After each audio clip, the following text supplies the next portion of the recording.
Hello, good morning.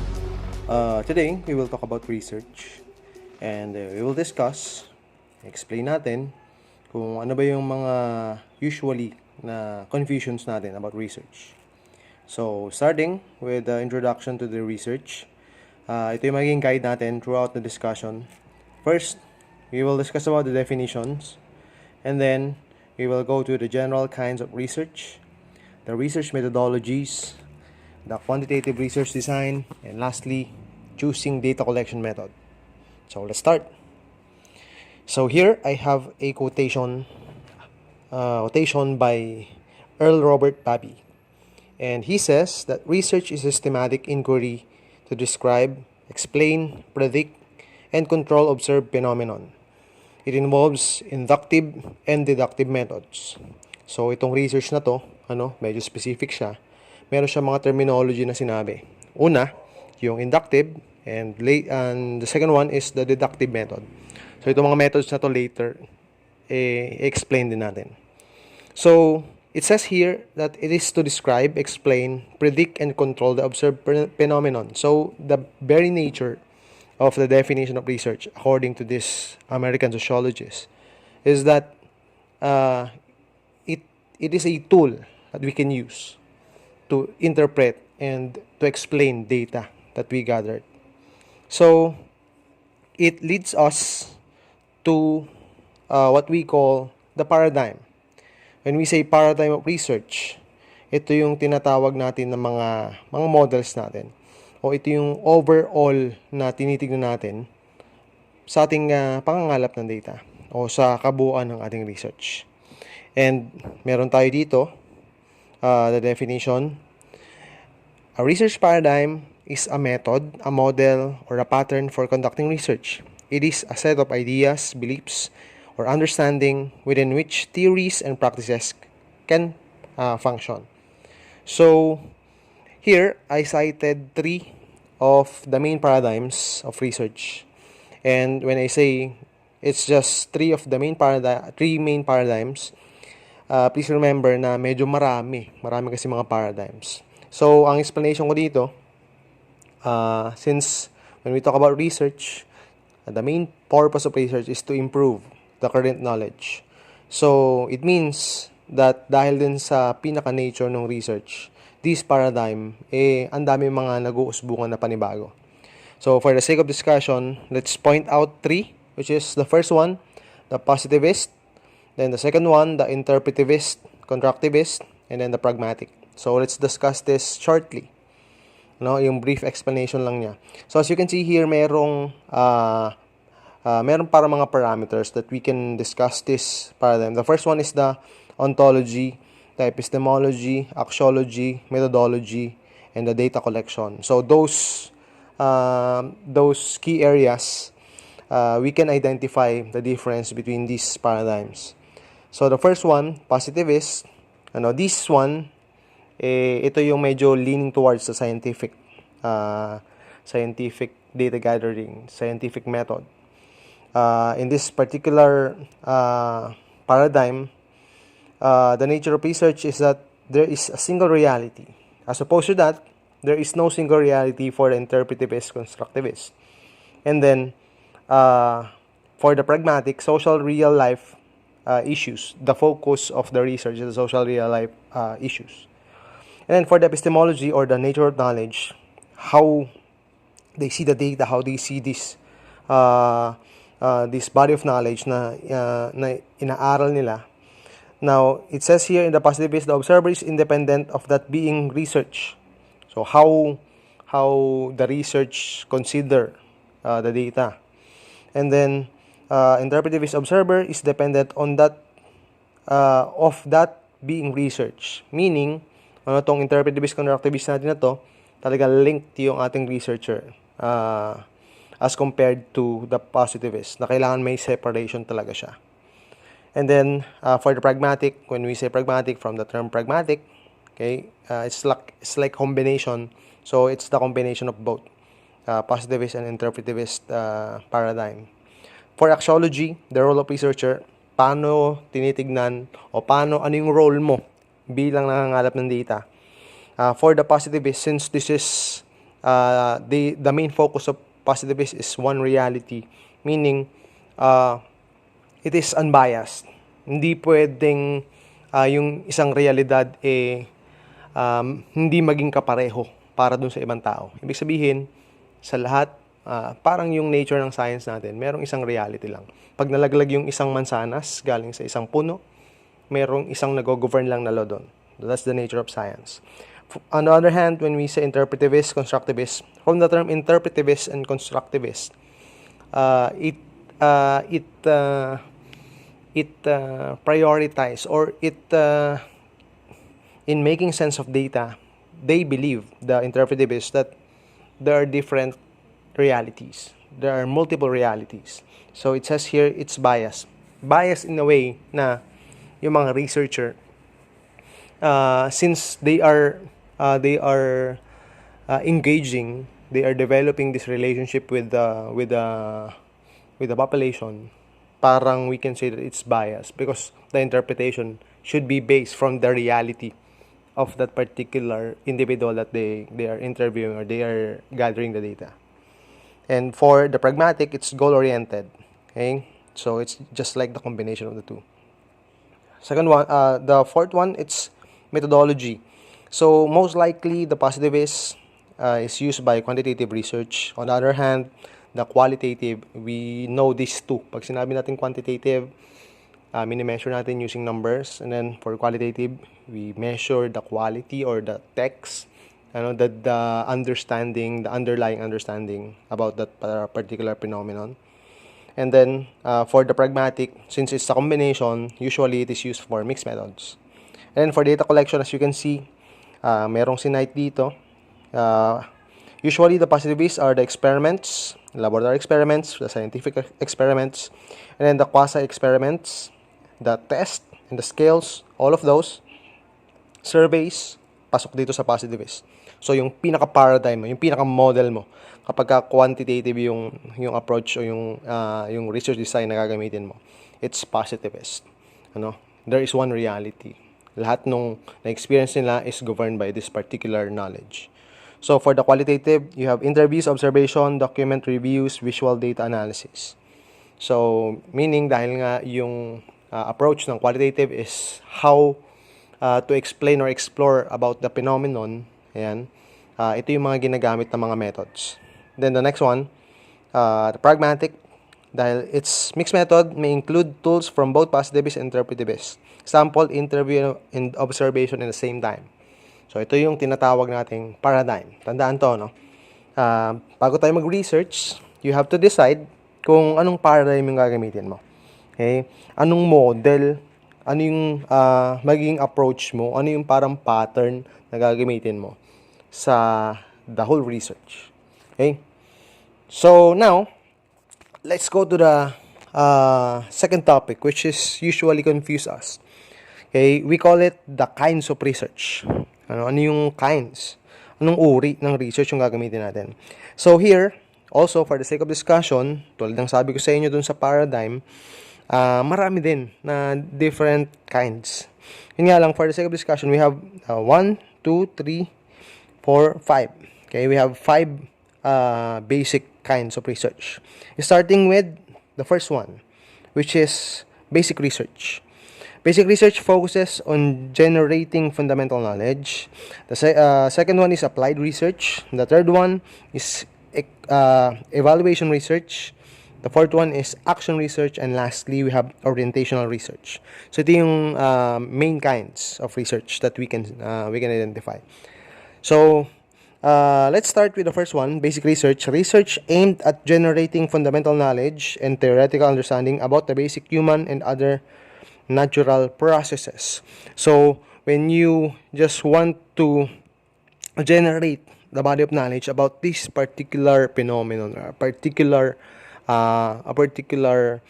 theory, existing theory, now we can call your research, the kind of research you're using is basic research. So yun, most of us, for high school, college, ito yung ginagamit natin, the basic research. Now, how can we identify the second one? How can we distinguish applied research from basic research? It says here, applied research focus on answering practical questions to provide relatively immediate solutions.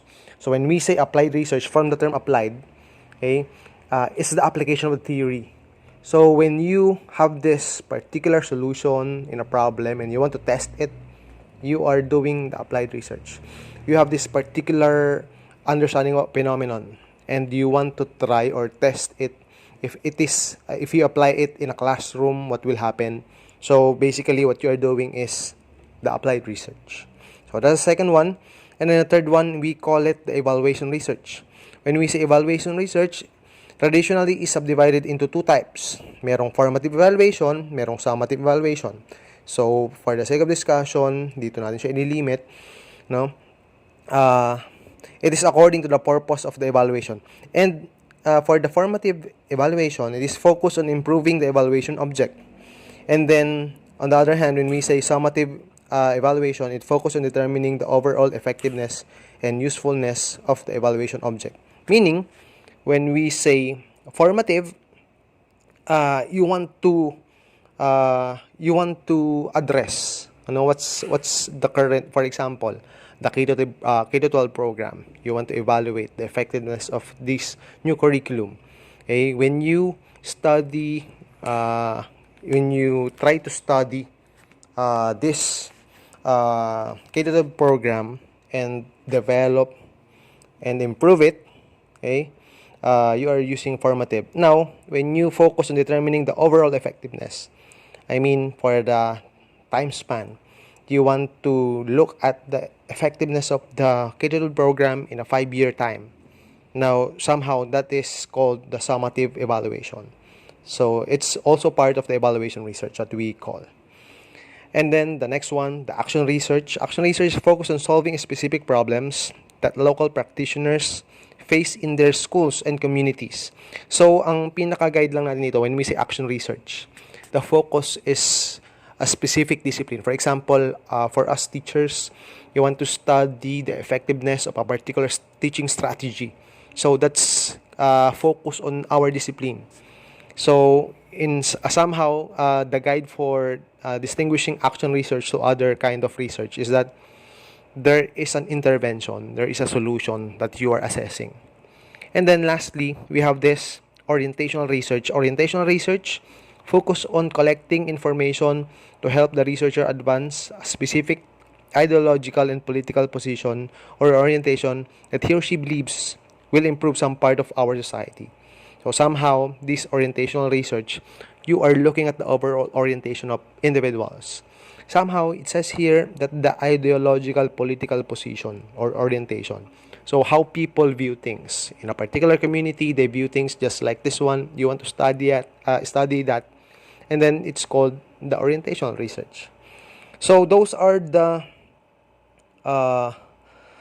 different kinds of research that we will have in this short video.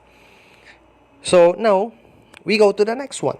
The next one is what we call the purpose. So don't be confused. Yung una natin, we discuss about the paradigm.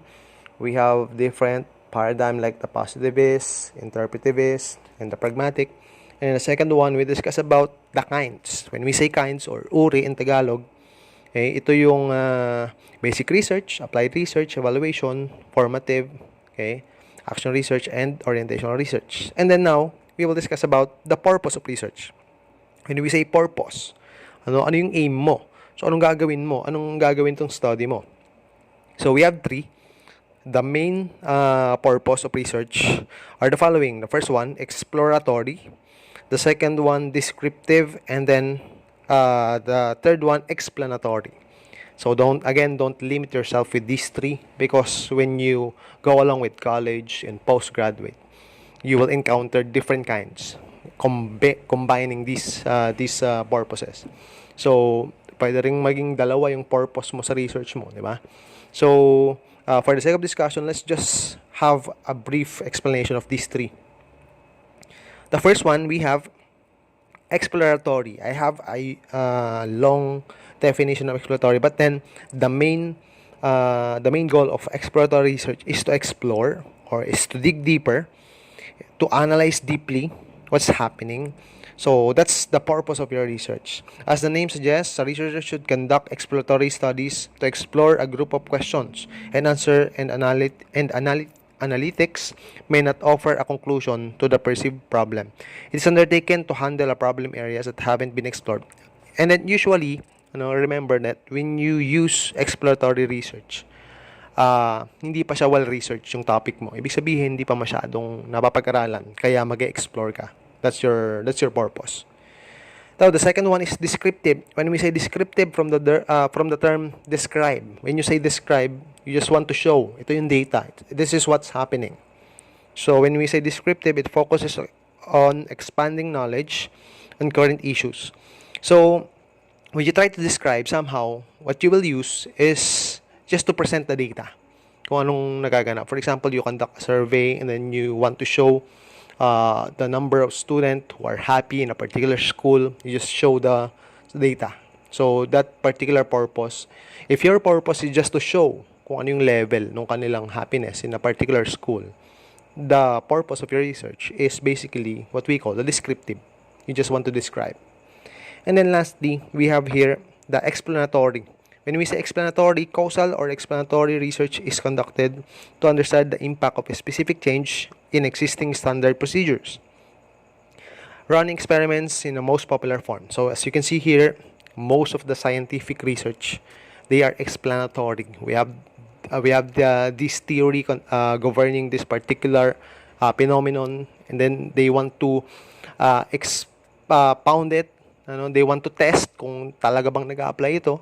Ayan. They want to explain that this is what's happening. That's called explanatory. The purpose is explanatory. So that's it. And then we go to the next one, the research methodologies. So merong dalawa. Wag tayo malilito. The first one, it's called the inductive research method. Analyze an observed event. And then the second one, the deductive research method. Verify the observed event. So, from the term inductive and deductive, ang tatandaan lang natin dito, when we say inductive, you are inducing. Somehow, you have this product. Ang isa pang tawag sa inductive is theory building. So, you want to analyze the observed event. Ito yung phenomenon, gusto ko siyang aralin, gusto ko siyang explore. Now, I will use the inductive. I will make a theory out of what's happening right now. And then the next one, the deductive method, verify the observed event. Meaning, para tong explanatory, this methodology, because in a specific theory, from general, they want it to be specific. They want to identify kung nag-a-apply ba talaga tong particular law na ito sa natural environment. So, those are the two, and these two are associated to the different types of research. So, I have cited two here, the type of research based on data used, kung paano nila ginamit yung data. And yung una natin doon is yung binanggit ko sa inyo kanina, the quantitative research. And then the second one is the qualitative research. So these two, pagka pinagsama mo to, ito rin yung nabanggit ko kanina a while ago, it's the mixed method. Okay? As you can see here, when we say quantitative, basically delves in the phenomena through quantitative data collection. Meaning, the overall approach that you will use in data gathering and interpreting the data, you will use numbers. And then, the second one, qualitative, are often used in social science to collect, compare, and interpret information. Has linguistics, semiotics basis, and is used in techniques such as discourse analysis. So, when we say qualitative, you want to dig deeper on a particular phenomenon, and in exploring it, you are using text. You want to examine experiences. You want to examine the underlying big explanation behind that particular phenomenon. So, ang approach na yon, yung type ng research na gagamitin mo, kung ganun yung gusto mong gawin, it's the qualitative research. So, we have now, para hindi tayo malito, we have this research design. And please be reminded, ginagamit din na variation ng research design, yung tatlo na binanggit ko, nakababanggit ko lang, which is the quantitative, qualitative, and then the mixed method. So when you are asked by the panelist, what's the research design that you use? So you just identify among the three kung ano yung ginamit mo. So it says here, research design is a strategy for answering your research question using empirical data. Creating a research design means making decisions about the following ito: overall research, type of research, sampling method, data collection, procedure, and data analysis. Basically, yun yung scope ng research design natin. When you say design, parang ito yung pinaka-framework nung gagawin mong papel. So, we just explain the two kasi later on, we can make another content about the mixed method. So the first two is the quantitative research design, and then the next one is the qualitative research design. So we will focus here in this content the quantitative. Ito yung pinaka-focus natin. So for the quantitative research design, we can split it into four main types. The first one, which is the experimental. The second one, the counterpart, it's called the quasi-experimental. The third one is the descriptive, and then lastly we have this correlational. So ito yung mga different research design under the quantitative. Okay, quantitative research design. Let's go with the first one. Experimental, used to test causal relationship, involves manipulating an independent variable and measuring its effect on dependent variable. So usually, pag sinabi natin experiment, we have this notion that it's conducted in a laboratory. Pero mali yung bias natin na yan. When we say experimental, it can be in a classroom. Basta, the main focus of experimental is that there is manipulation. You are manipulating an independent variable. So you want to test the effectivity of this particular shampoo. You will let the participants experience the shampoo.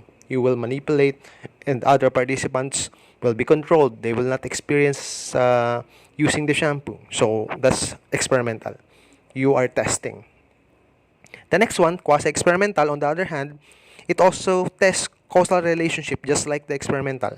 Similar to experimental method but without random assignment, often involves comparing outcomes of pre-existing groups, often conducted in the natural environment.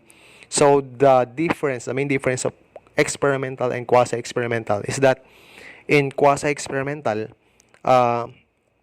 you are not manipulating anything. Meaning, hindi siya tulad nung experimental natin na you have this control group.